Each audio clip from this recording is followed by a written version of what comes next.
If they passed a tax on golf memberships, you would probably at your resorts pass that along to your members, right? You wouldn't have just absorbed it. It sort of depends on the market, not necessarily. I think this reporter is slowly beginning to realize that Donald Trump does not know what a tariff is. Trump held an unhinged rally in Nevada last night where he was slurring his way through sentences. He was genuinely standing on stage screaming, and after that he decided that he wasn't done. He then did an interview with a local news station titled KTNV Channel 13 Las Vegas, and this reporter does a really good job at exposing Trump's inability to answer a question in a straightforward manner, especially when it pertains to the economy, without deflecting or dodging or attacking or just going down his list of pre-written dialogue catchphrases, which is what we see in this clip. And interestingly enough, this video only has 2,700 views, so we are giving you an exclusive look at a Donald Trump interview gone wrong.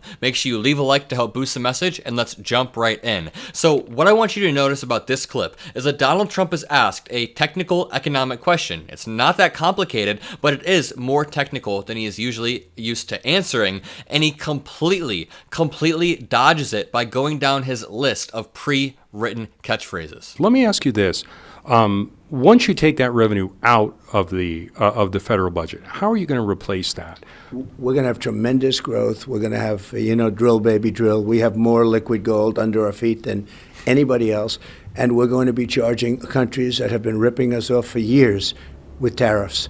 And the tariffs will make us, we'll have money like we've never had before.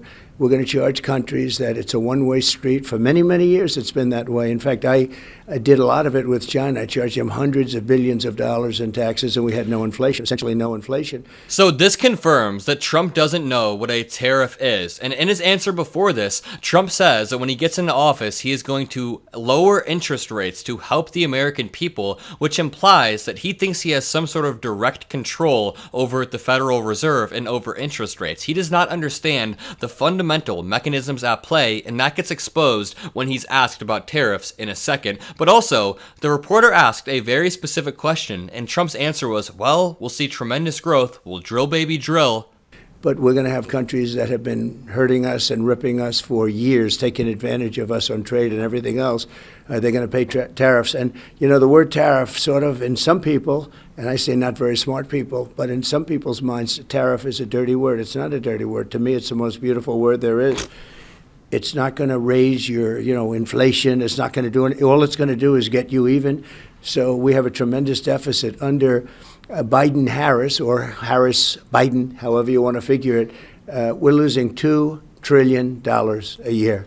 So that was an absolute word salad, and none of us are saying that tariffs are inherently evil. Trump is trying to say that Democrats think tariff is a bad word. Tariffs do have their use. You can use them to disincentivize other countries from engaging in certain actions, but you do that by making their prices more expensive so American citizens are less likely to buy those products, and when Americans buy those products less, it hurts the country in, say, China, for example. So that makes it directly more costly for American citizens. With the tariffs, we can get that number down to a very manageable number. Even ultimately, we can break it even. And it's going to generate tremendous growth because rather than paying the tariffs, there is no tariff if you build your plant in the United States, like the auto workers. The auto workers are going to be out of business. We're not going to have any auto workers anymore. It's going to all go through China and other countries, including Mexico, by the way. And we charge tariffs. We put tariffs on those cars. They're not going to be able to sell them, and therefore they're wasting their time in building the plant. But we'll say, build the plant over here. If you build that plant over here, there's no tariff. Do you worry, though, sir, that if you put tariffs on those foreign goods, that prices will increase, and that'll wipe out any advantage of your no tax on tips, no tax on overtime, no tax on Social Security? What it's going to actually do is take away the profit that these countries are making. This is just eating into. They're going to still make plenty, but they're not going to make the kind of money they've made over the last 40 years. For 40 years, you take a look. Mexico is making $230 billion deficit we have. I think this reporter is slowly beginning to realize that Donald Trump does not know what a tariff is. He is finding out in real time that Trump is a dumbass. In Mexico, and they're going to make much less and maybe break even. But we have to do that because it's not even sustainable. That's why $35 trillion in debt, the United States. We're going to actually start paying off debt.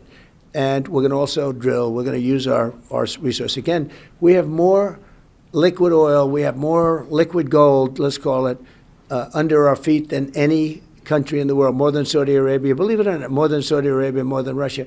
Okay, so I had to skip forward because Trump just rambled for 3 minutes straight about random stuff that had nothing to do with the question. But now, the reporter presses once more and actually gives a very good analogy. He compares it to Donald Trump's golf clubs. Watch this brilliant question and watch the way Donald Trump can't answer it. But those foreign countries paying those tariffs, won't they pass those along? If they passed a tax on golf memberships, you would probably at your resorts pass that along to your members, right? You wouldn't have Not just absorbed it. It sort of depends on the market, not necessarily. You look like you might be a golfer, actually, but not really necessarily. Not a good one, sir. Not a good one. There aren't too many good ones around, I'll tell you. But So they no, won't, yeah. not really. I think that you're going to find, and I think when we do it, and different countries also will be tariffed differently.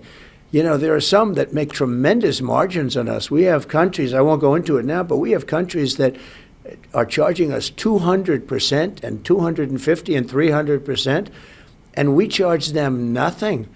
And it's insane. And Trump thinks tariffs will solve this. I like how his immediate instinct was to deflect and ask the reporter if he plays golf, or say that you look like someone who plays golf, because he didn't know how to answer the pointed question, and he was hoping that he could slip his way out of it, which he kind of did. You just can't do it. And it's really not sustainable. It's not sustainable. There are certain countries that I'd rather not mention them now because I'll be mentioning them if and when we win. He has concepts of countries. He has concepts of countries. Trust him. Now watch this clip of Trump being asked if he has any message for Republicans for Harris. Absolutely. One last question, Mr. President. I know you have to go. If there was a Republican for Harris here in the room with us, what would you tell that person in terms of persuading them to vote for you as opposed to vote for Harris? I probably wouldn't tell them anything because usually it would be maybe a personality problem. Maybe they don't like the way I was tough on China. You know, a lot of them don't want me to be tough on China. A lot of them don't want me to be tough on anybody because they're taken care of by people. You saw that. You saw that with Biden. He gets money from so many, his family gets money from so many different countries. And a lot of it's that. But for everyone they have, I have many. I have so many that have left the Democrats and they've come here. I mean, the governor of West Virginia, fantastic man, and Big Jim, I call him. If this were all true, Trump would not have lost the 2020 election if Democrats actually liked Trump. But I like how his immediate response was to say that these Republicans don't like him because he's too tough on China. Yeah, that's why. It's not because you tried to subvert the will of the American people in every single way you possibly could through a fake elector scheme, through January 6th, pressuring Mike Pence, pressuring election officials. It's definitely not because you break every single unspoken norm in the book and then break actually written laws. And it's definitely not because you've been held civilly liable for sexual assault. All of these different reasons build up and show that Trump is a terrible person, but he refuses to look in the mirror and accept that. If you appreciate what I do, if you enjoy my videos, all that I ask is that you leave a like, comment a blue heart, hit that subscribe button, and have a great rest of your day. Peace out.